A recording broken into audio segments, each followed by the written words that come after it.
This activity is going to teach us how to use paper clips and how to clip a paper clip onto two different papers. The first paper is blue. So you take the blue paper and you're going to put it on top of the pink paper like this. You're going to make sure it's nice and straight, and then you're going to take your paper clip, just one,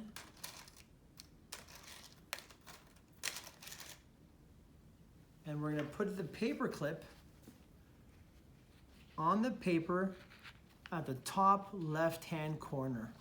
Once you've done this, you're going to take this piece of paper, this package, and you're going to put it in the finish pile.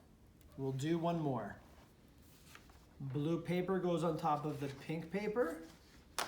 Make it nice and neat. Get a paper clip on the top left-hand corner. Clip the paper together and put it in the finish pile. And that is how you put paper together using a paper clip.